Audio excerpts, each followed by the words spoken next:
Hello everybody and welcome back to my channel. You're watching Fabuliner. Now when I showed y'all this look on my Snapchat, there was so many crazy different titles going on, so I have no clue what this title will be for this video. It could be Unicorn Tears, Pastel Vomit, I don't know. So right now I have a base for my eyeshadow using cream concealer from Anastasia, setting it with some SACHA BUTTERCUP setting powder. The first shade I'm using is Savage, and I'm using it from the Urban Decay Electric palette, and I've been using this a lot lately for a lot of my eyeshadow looks just because the colors are so versatile. I've been challenging myself with this palette by using colors in different ways and mixing the colors in different ways and just having fun with it. The next shade I'm using is Jilted. It's like a warmer version of Savage, and this is going directly into the crease with a fluffier brush, and I'm going to build this color up as well. I wanted this crease color to be as vibrant and bright as possible so that when I went to clean it up it was nice and sharp but still really bright and pigmented. Now using a flat fluffy crease brush, I'm using the shade Urban. It's a bright neon purple, like the signature color of Urban, as y'all can probably tell by the name. Applied that into the crease and then blended it out with Savage.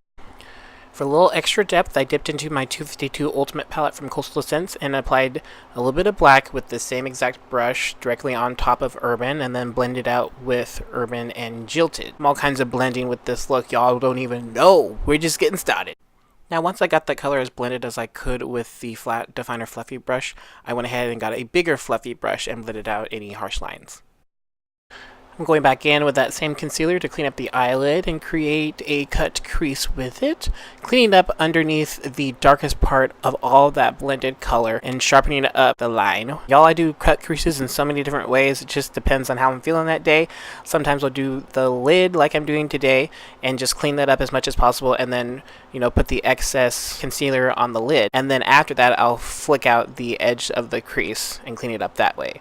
Sometimes I'll just take the entire brush and just go all the way across the lid and clean up the crease all the way out and wing it out.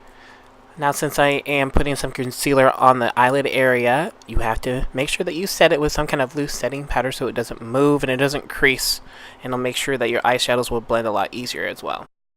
Now I mainly use the 252 palette for the eyelid. I mixed two eyeshadows. These are just really pastel sky blue. I really don't know how to describe this color, but it wasn't really working out for me. It was really patchy. I tried my hardest to get it all one solid blended color, but it was just not working, y'all. The other eye was fine, but this one, it just bugged me. Next, I'm taking like a golden yellow, putting that on the center of the eyelid, and I actually mixed a lighter yellow on top just to make it a little more pastel so that it had a little more continuous flavor across the eyelids. I didn't want pastel and then bold. I just kind of wanted one kind of pastel but vibrant feel going on. I stuck a little hot pink on the outer third of the lid, that last little bit.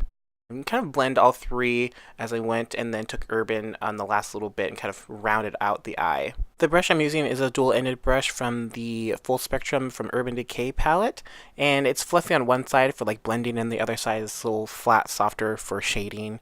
So I took the flat shading side to add Urban and kind of lightly fade and define the crease a little bit more. I managed to find a nice soft highlight for the brow. Applied my Wish App lashes. These are really subtle, not wispy exactly, but I guess natural with a little bit of length, like subtle length. It's not too distracting, but I thought it was just a nice flick of the lash. For the waterline, I used some Tarte Skinny Smudge Liner.